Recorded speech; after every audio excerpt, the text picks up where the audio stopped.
রাজধানীর গণপরিবহন ব্যবস্থায় এখন এক নীরব হাহাকার।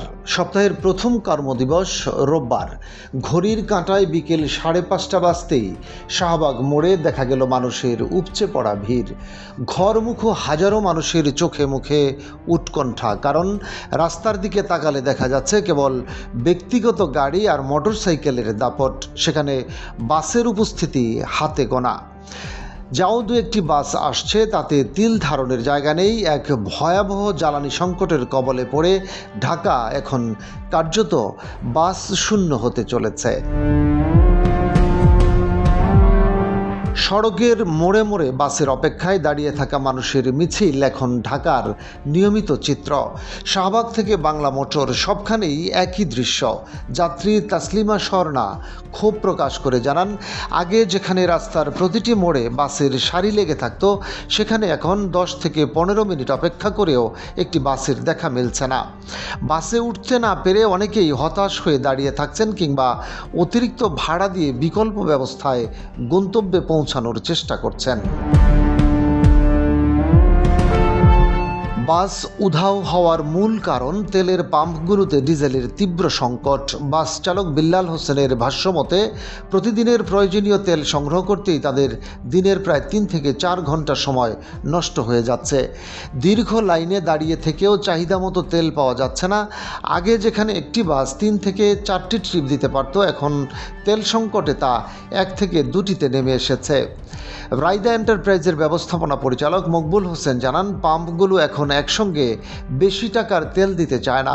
3000 টাকার তেল নিয়ে একটি বড় বাস ঢাকা শহরের জ্যাম ঠেলে বেশি দূর যেতে পারে না। ফলে বিকেল বা সন্ধ্যার আগেই অনেক বাস রাস্তায় যাত্রী নামিয়ে দিয়ে পরবর্তী ট্রিপের বদলে তেলের খোঁজে গ্যারেজ বা পাম্পে চলে যেতে বাধ্য হচ্ছে। ঢাকা সড়ক পরিবহন মালিক সমিতির সাধারণ সম্পাদক মোহাম্মদ সাইফুল আলমের দেওয়া তথ্য মতে, ঢাকা ও আশেপাশের শহরতলি মিলিয়ে প্রতিদিন প্রায় 4000 বাস চলাচল করে, কিন্তু বর্তমান জ্বালানি সংকটের কারণে প্রায় 20% অর্থাৎ প্রায় 800 বাস রাস্তা থেকে উধাও হয়ে গেছে। তিনি আক্ষেপ করে বলেন, এই জ্যামের শহরে যদি চালকদের তেলের জন্যই ঘন্টার পর ঘন্টা লাইনে থাকতে হয়, তবে তারা সেবা দেবে কখন? এই সংকট নিরসনে বিশেষজ্ঞরা দীর্ঘমেয়াদী পরিকল্পনার উপর গুরুত্ব দিচ্ছেন।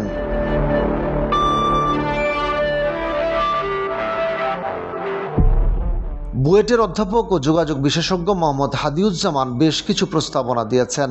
এক, ব্যক্তিগত গাড়ির মালিকরা অনেক সময় আতঙ্কে তেল মজুত করেন, কিন্তু পরিবহনের সচল রাখা জরুরি, তাই বাসগুলোকে পাম্পে অগ্রাধিকার ভিত্তিতে তেল সরবরাহ করতে হবে। 2, সংকটকালীন সময়ে বিভিন্ন সরকারি, আধা সরকারি প্রতিষ্ঠান ও বিশ্ববিদ্যালয়ের অলস পড়ে থাকা বাসগুলো সাধারণ যাত্রীদের জন্য সড়কে নামানোর পরামর্শ দিয়েছেন তিনি।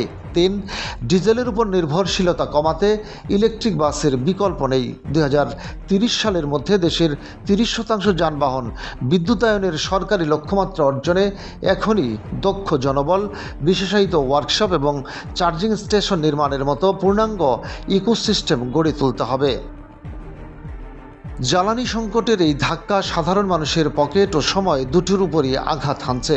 একদিকে তীব্র তাপপ্রবাহ, অন্যদিকে গণপরিবহনের এই হাহাকার ঢাকাবাসীকে এক দিশেহারা পরিস্থিতির দিকে ঠেলে দিচ্ছে। সরকার যদি দ্রুত জ্বালানি ব্যবস্থাপনায় শৃঙ্খলা না আনে এবং গণপরিবহনকে অগ্রাধিকার না দেয়, তবে রাজধানীর যোগাযোগ ব্যবস্থা পুরোপুরি ভেঙে পড়ার আশঙ্কা রয়েছে।